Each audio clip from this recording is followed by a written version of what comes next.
আসসালামু আলাইকুম, ওয়েলকাম করছে আর নিউজ পড়তে। ভিন্ন ধর্মের মতো যারা শুনতেন তাদের প্রতি জানাই আন্তরিক কৃতজ্ঞতা। তো বেশ কিছু দিন ধরে, প্রায় 2-3 দিন ধরে যে নিউজটা হয়ে আসছে, আপনারা দেখে আসছেন বিসিবি প্রেসিডেন্ট ফারুক আহমেদের নামে। তো সেটা নিয়ে কথা দেখেন, অনেক দিন আগে কিন্তু একটা খবর বের হয়েছিল যে বিসিবিতে ফাহিম স্যার এবং ফারুক আহমেদের মধ্যে একটা ঝামেলা, দ্বন্দ্ব সৃষ্টি হয়েছে। তো ওইটা নিয়ে আমি একটা নিউজ করছিলাম যে বিসিবির কর্তাদের মধ্যে যদি ঝামেলা হয়, দ্বন্দ্ব হয়, তাহলে প্লেয়ারদের মধ্যে কী হবে, এরকম একটা নিউজ আমি করছিলাম। তো এখন যখন এই সব ফারুক আহমেদের নামে যে সব দুর্নীতি, অপূর্তি, কুকীর্তি যখন বেরিয়ে আসলো সবার সামনে, তখন আমার কেন যেন মনে হচ্ছে যে দুয়ে দুয়ে চার, যে দ্বন্দ্বটা লাগছে তাদের মধ্যে, যে গেমদামটা লাগছে ফারুক আহমেদ এবং ফাহিম স্যারের মধ্যে, সেটা মনে হয় এই যে ওয়াকাম কুকামের সাথে বা কুকীর্তির সাথে মিল আছে। দেখেন, ফাহিম স্যার বরাবরই তিনি একজন কোচ, সবার আগে এটা বুঝতে হবে, তিনি একজন কোচ। তিনি চান না যে কোনো প্লেয়ার বা কোনো মানে বোর্ডের কোনো সমস্যা হোক, ডেফিনেটলি চান না। তখন হয়তো বা দেখেন অনেক কিছু হয়, কিন্তু বোর্ডে যারা দায়িত্বে থাকে তারা বলতে পারে না, যতক্ষণ পর্যন্ত ওইটা মিডিয়ায় ফ্ল্যাশ না হয়। আমার কোথাও গিয়ে মনে হয় যে এই জিনিসটা ফাহিম স্যার জানতো, জানার কারণে সরাসরি না বলতে পারলেও মানে অন্য যেভাবেই হোক একটা হয়েছে, তাদের মধ্যে কথা কাটাকাটি হয়েছে, অন্যভাবে তারা বলে এড়িয়ে গেছে। কোথাও গিয়ে আমার এরকমটা মনে হয়। আর দ্বিতীয় কথা, সাকিব আল হাসান।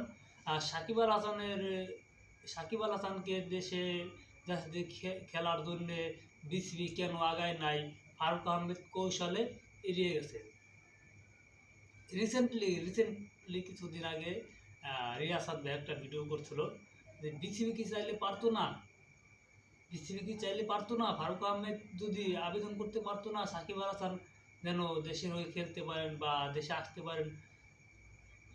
সেটার উত্তর আমার কাছে আছে।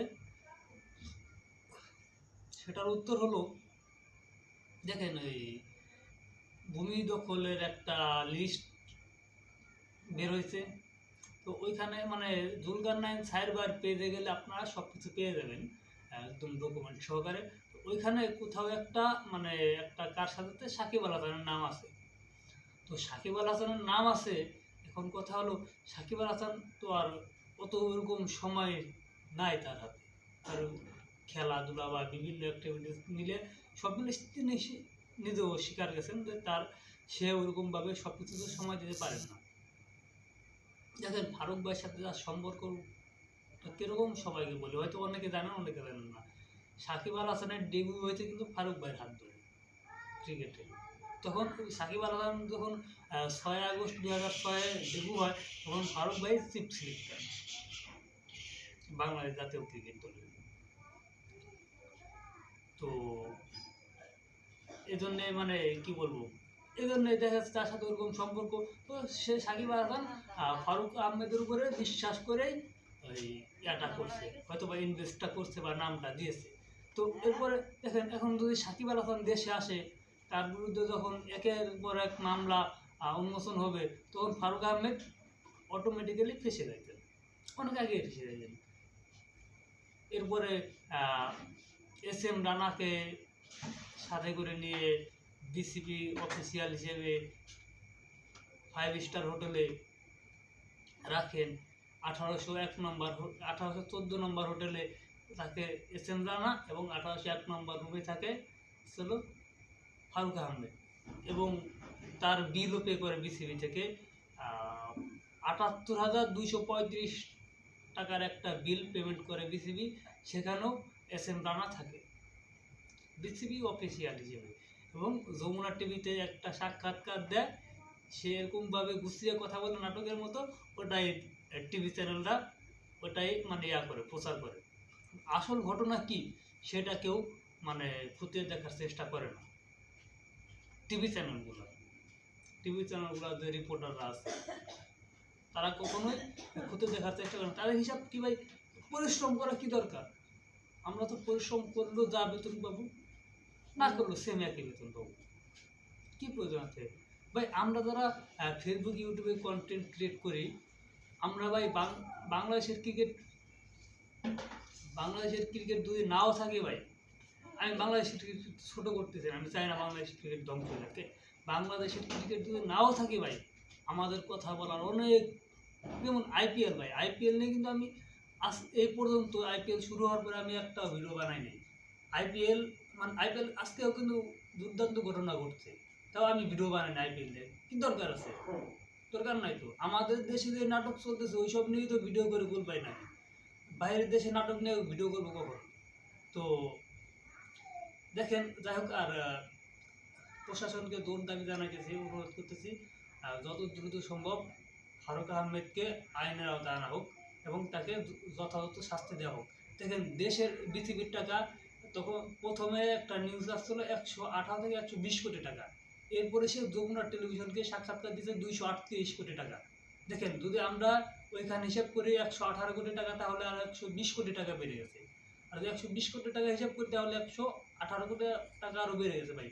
টাকাটা তো তার নিজের না, তার পৈতৃক সম্পত্তি না ভাই, এটা প্লেয়ারদের টাকা ভাই, যাদের ঘামে শ্রমে এ টাকা উপার্জন হয়েছে ভাই, তারা বিপিএলে বিতর্কিত একটা দলের হয়ে খেলছে, তারা টাকা পাইছে কিনা, তাদের যে পারিশ্রমিক ওইটা পাইছে কিনা ওই হিসাব বিসিবি রাখে না, কিন্তু তাদের পোশাকে কত টাকা জমা হলো সেই হিসাব তারা ঠিকই রাখে।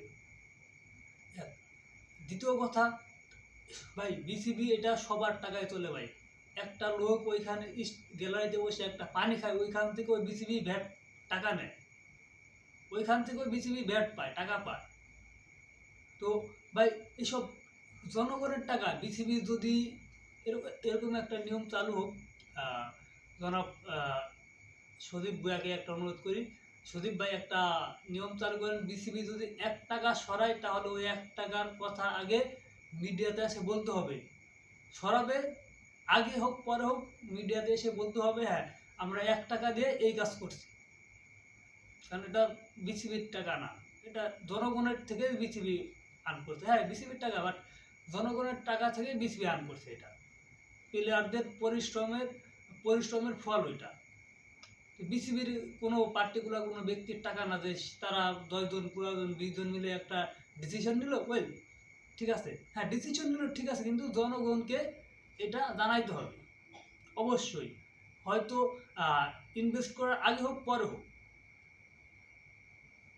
তো পাপন ভাই একটা জিনিস ভালো ছিল, পাপন ভাই চোর ছিল না ভাই, আমি বলতে বাধ্য হলাম, চোর ছিল না।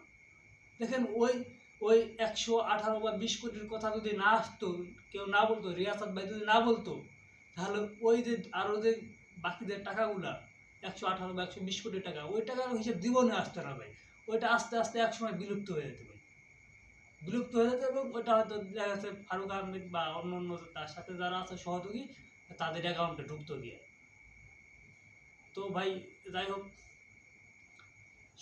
সর্বোপরি কথা কি ভাই, ভালো মানুষের স্থান সব জায়গায় আছে। তবে আমার একটা জিনিস বুঝে আসে না, এনএসসি কি ভাই, এনএসসি কি মাতাল সবাই পাগল? পাগল তো না, কারণ যার বিরুদ্ধে এরকম অভিযোগ আছে, এত কিছু খতিয়ে না দেখে তাকে হুট করেই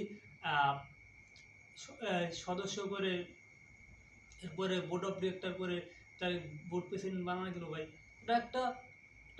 এটা একটা বিপ্লবের পরবর্তী সময় চলতেছে ভাই। It's a not a before the biplab, it's after the biplab, এটা সবার মানতে হবে।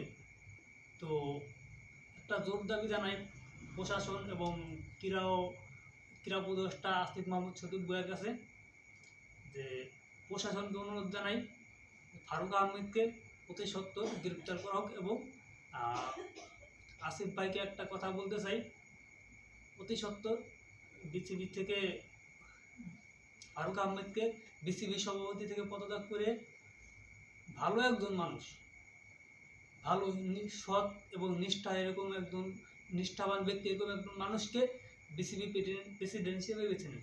হ্যাঁ, আপনি মাশরাফিকে বেছে নিতে পারেন। আবার সরি, মাশরাফি তো আবার আওয়ামী লীগের রাজনীতি করছে, এটা বললে আবার অনেক কথা শুনতে হবে মানুষের কাছ থেকে। তাই ভালো যাকে বসান, ভালো একজন মানুষকে বিসিবির প্রেসিডেন্টের আসনে বসান, এটাই আমার আবেদন। তো দর্শক, ভিডিওটা নিয়ে আপনার যদি কোনো মন্তব্য মতামত থেকে থাকে অবশ্যই কমেন্ট বক্সে জানাবেন। ফেসবুক পেজ থেকে তারা দেখছেন অবশ্যই ভিডিওটাতে লাইক দিয়ে ভিডিও পেজ একটা ফলো দিয়ে দেবেন, এবং ইউটিউব চ্যানেল থেকে যারা দেখছেন অবশ্যই চ্যানেলটা সাবস্ক্রাইব করে দেবেন এবং বেল বাটন অন করে দেবেন। ধন্যবাদ সবাইকে, আল্লাহ হাফেজ।